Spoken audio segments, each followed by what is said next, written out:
So we need one time a day when we clarify our ultimate goal. Now it gets really tricky because the ultimate goal is not like what people focus on when they focus on goals, right? That's what Rabbi Nachman's talking about in the book. The ultimate goal is like this world only exists to bring about God's purpose, right? The ultimate goal is we're trying to do our ultimate soul's purpose that includes what's going to happen after we die. Even if we get buried in a casket with our hands sticking out of the casket empty, something's still going to happen after we die, right? Now, your compulsive reaction, you say, how do you know? How do you know? Can you prove it? All right, whatever. Can you please be a little more mature?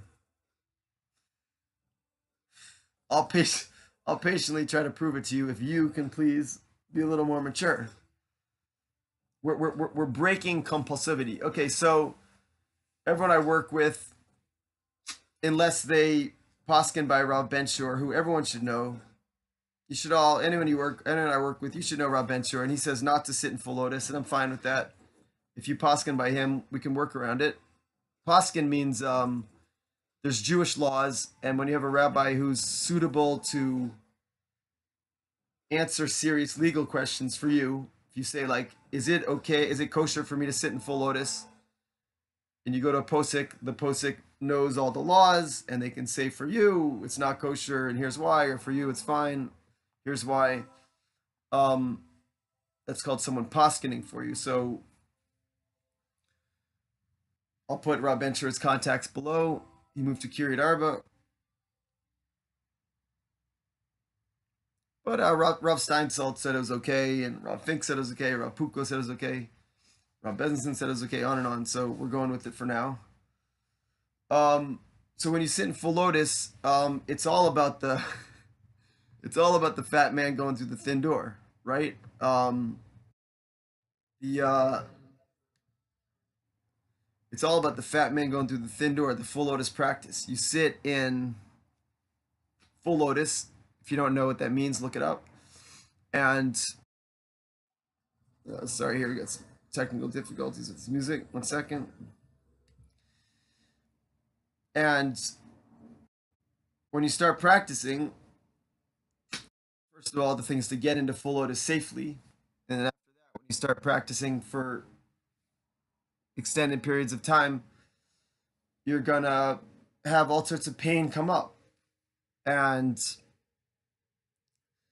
this pain that comes up, that's your fatness. That's all your old blockages, right? And the real time to progress is when you just feel like you can't progress. So much pain comes up.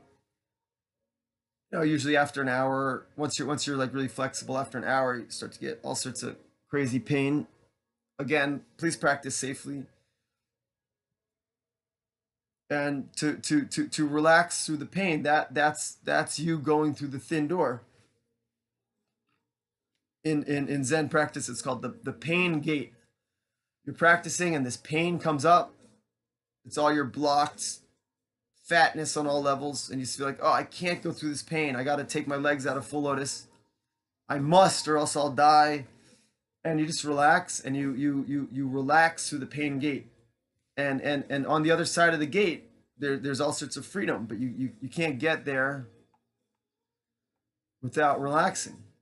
Now, a lot of times when someone dies in someone's family, there's a huge healing, and everyone cries and sorts all this stuff that's been built up for the last 10, 20, 30, 40, 50, etc. years. That's because they waited for the death to push them through the pain gate. You get it? So back when I was studying Islam with Taha Abdul Fasser, you guys should all know him. He's a very special imam. Back when I was studying Islam with him, his favorite saying was, everybody submits to God willingly or unwillingly. Like, you're going to submit. There's no way out. There's no way out of God's purpose. The world only exists to bring out God's purpose. There's no way out. You can't get out, no matter what you do. You don't have to believe me. You can say that guy doesn't know what he's talking about. He's not a billionaire, or he doesn't know the whole Torah by memory, or whatever excuse you make to not listen to me. But I tell you, as sure as the sky is bluish, as sure as my room is grayish, I tell you, there's no way out of submitting to God. No way out. So you can submit willingly or unwillingly. So waiting for someone's death in the family to force you through it, it's very pathetic, people. I can't tell you how many times I've seen this. And there's no rationalization for that. You should just try to go through the thin door every day, right? So the full lotus practice, it pushes up everything you've been suppressing. That's the greatest thing. And the more pain, the better. That's all the stuck channels. That's all the stuck fluids and blockages and emotions and mucus and inflexibilities, attachments, brainwashings, right? I come to free you. I'm not kidding. My favorite thing is like helping set people free. What could be more fun? It's like everyone's mind is in some kind of cage of their own making. Mine is too, which is why I constantly go to serious people to break myself. And I don't do it well enough. And I want you to come with me and we do this together. It's not about me being your teacher. Me and you are students of whoever we believe in the most. It's just you usually don't really believe in anyone seriously or train with anyone seriously. So when we meet, I schlep you along to the serious people. It's like a big brother bringing along a little brother or little sister. But what I really want is, big brothers and big sisters and brothers and sisters my age we all go together. We're all students of the serious people.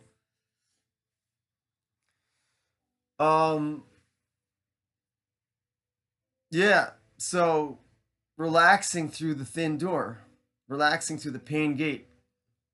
Now, when you sit in lotus, it's easy to kind of like slouch, and that takes the pressure off things. Lotus putting your legs in the full lotus puts a certain pressure on the meridians. And then when you sit up with your posture, you bring your chest forward, you sit forward so your spine's straight, you lean forward so you open your hips up. That starts to apply the pressure, right? And that pressure is what we want. You're the death of people in your family and you, it's coming towards you. It's a pressure that's on the horizon, right?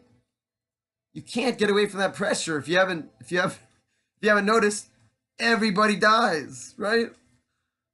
Sorry to spell out the obvious, but people need to hear it because you're not contemplating it. So everybody dies, and you're waiting for the pressure of death to like force you through the thin door. No, don't wait for it. Train in a way that pushes you through it, right? The more you can free yourself today, the less you have to wait for those pressures on the horizon to force you through the gate. Am I making sense? Can you hear me? So when you sit in lotus, you can just kind of slouch, and that takes the pressure off. No, go into it. I had a weird thing when I was training at that Buddhist monastery. I used to sit in full lotus, and there was basically like nothing to do there. They set up the place so there was like really like nothing to do. All in the middle of nowhere, and you couldn't have a cell phone, whatever. There's nothing to do. So I got really into practicing full lotus, and I get into these states. Sometimes we practice. I got up to practicing like 9 hours at a time. Going through absolute insane pain, and a lot of times during the practice, I'd be going through so much pain. I feel like there's no way I can go through this. And we'd be sitting through these lectures that I was so bored of. I'd give them in Chinese and someone translate. I was so sick of the whole scene. And I realized if I sat there and I started freestyle rapping, like quietly to myself or just in my brain, freestyle is when you say something and it rhymes with another thing so that you feel like you're putting on a new wing and you're traveling through a place that even the siren singing can't stop you from bringing what's true within yourself to become true to yourself and go down and up through the valleys, through the alleys, right? Freestyle, just rhyming about what's true, right? So I realized when I would start to freestyle, I could go through the pain. Now, why was that? It's because I was freeing my brain from its usual like My name's Ephraim. I don't like this. I want to go home. Maybe I should get a job. You know, like my blockheaded thinking. And so physiologically, I could change my practice just by blasting out of my stuckness, right? Through the mind, right? The mind was affecting my ability to work the body. Duh. Um, so we want to go through the gate. We're going through the gate. Nothing's going to stop us. We're not going to wait for death in the family to like wake us up. No, we're going to wake up today as much as we can and then tomorrow as much as we can. A lot of people I work with, I'm a little bit hard on them. Maybe too hard. Maybe too hard. For anyone I might have been too hard on, I apologize. And one of the policies of my school is everyone, you share an ultimate mentor with me. Me and you together share an ultimate mentor. And then if you think I'm working too hard, if I think I'm being too hard on you, we can bring the question of the mentor, sort it out. Very, very reasonable approach like that.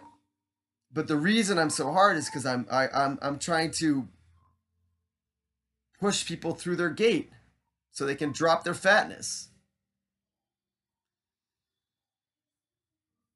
If you're fat, please don't be too offended by the by the fatness metaphor. Some psychic person recently they said, you know, Ephraim, I can see your future wife. She's gonna be a little bit fat. All right, fine, you know. When you're a little bit older and single, people like just never ending with advice and intuitions or whatever. It's kind of fun. I'm single and I am ready to receive my soulmate. You're welcome to help. And a few different women I've dated have gone religious. They were completely secular or even like anti-religious, and then through the dating process, they became religious. And after we broke up, they stayed religious. So you know, feel free to set me up with women that aren't religious too. You know, it's we should all get a chance for each other. But yeah, I only date Jewish women. But you know, cool women that aren't Jewish, feel free to put me in touch. Maybe they have a Jewish soul, and I talk to them about stuff, and they end up converting. In Breslov, we're much more open to conversion, I think, than a lot of paths in Torah. We can't encourage someone to convert, but a lot of paths in Torah, they're really like sort of like hiding the Torah from the non-Jews. You know, like we don't want them to convert. Whatever. If someone hears the Torah and they like it and they want to convert, great. You know, it's people are always pulling this chosen people thing on me. You think you're the chosen people? No, anyone can convert. That's why it's not the chosen people. Hello, wake up. The Druze, that strange little Middle Eastern religious sect, apparently you can't convert. No one can convert. It's a really interesting sect. Um, okay, so everyone knows meditation's about relaxation. Okay, that's great to sit there and visualize a mountain or whatever. That's great. But the real greatness of relaxation is when you train to go through the pain gate. You sit in lotus. Another way to do it in qigong is you stand with your arms up, you know, your shoulder length, your over your head, and you stand like that for a half hour, an hour, 2 hours. You know, it's called standing meditation. I got into standing meditation practice through Tai Chi, and I used to stand, you know, a half hour. I thought I was a real bad boy, and you'd work through a lot of pain, and just you hold your arms up, and you just it hurts like heck. You don't put them down, and you keep relaxing and breathing and relaxing and breathing and sinking, and all this pain comes up, and you just go through it, and you work it out. It's amazing practice. So I thought I was a real bad boy. And then one of my friends, his name was Miles, he came back from Sendai, Japan, and he was like standing 2 hours. And I was like, whoa, all right. I'm not such a bad boy. So we used to train and we really started to break through things, you know? So, all right, don't go away. I think I think the YouTube after 15 minutes it takes forever to load, so that's why I'm making little short ones here. Okay, I'm gonna put up a little one. Be right back.